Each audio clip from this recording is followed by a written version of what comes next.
Parfois, la rupture est la bénédiction, la solution qui nous tombe dessus. Et aussi douloureuse et inconfortable qu'elle puisse être, au point où cette souffrance et ce manque réveillent en nous un sentiment de doute, cette question, était-ce bel et bien la solution? Cette rupture ouvre la porte et le chemin vers une nouvelle direction. Je sais à titre personnel à quel point on peut ressentir de la peur et de l'incertitude quand on se retrouve face à un chemin qu'on ne connaît pas ou qu'on n'a peut-être pas envie d'emprunter.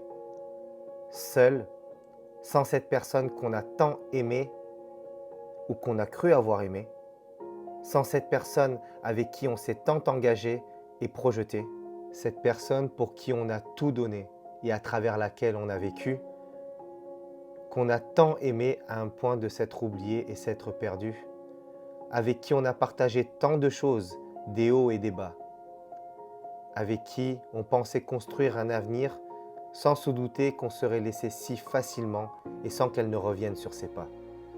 On se retrouve complètement vidé à se demander comment en est-on arrivé là? Comment en est-on arrivé à littéralement vivre pour une personne sans anticiper l'idée qu'elle partirait un jour sans aucune reconnaissance, ni sans même une explication de vive voix? Quand on sait que nous, on cherche toujours à comprendre l'autre, à trouver une solution, on est même prêt au sacrifice si cela peut permettre à notre couple de s'élever et de perdurer.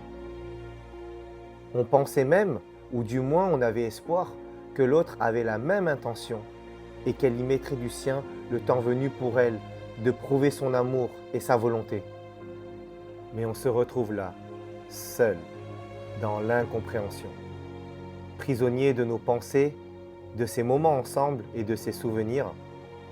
Prenant conscience que c'était en fait les derniers, alors on se remet en question, sans pouvoir être capable de trouver de réponse qui puisse apaiser notre âme et avec ce sentiment de peu à peu dépérir. On a cette sensation omniprésente d'être abattu, se demandant si on va pouvoir réussir à surmonter cela et si même on en a l'envie. Cette souffrance est si intense et si unique qu'elle nous fait douter de nos capacités à pouvoir nous relever et à reprendre goût à la vie. Ce n'est qu'avec le temps, un jour à la fois, de l'acceptation et de la résilience, pas à pas, qu'on apprend à vivre avec nos blessures qui se mettent peu à peu à cicatriser. Et c'est en regardant à l'intérieur de soi, en se posant les bonnes questions, qu'on parvient à se relever et qu'on se met à avancer. On prend peu à peu conscience que la vie ne s'arrête pas là, que nous sommes certes passés par tous ces moments, mais que nous valons bien plus que tout ça. Que nous avons toujours en nous cette étincelle de lumière, même dans les phases les plus difficiles et les plus sombres de notre vie.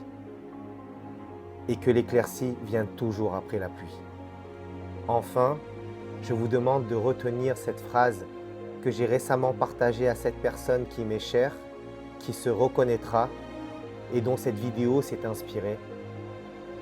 Vous êtes bien plus que toutes ces mauvaises choses qui vous sont arrivées.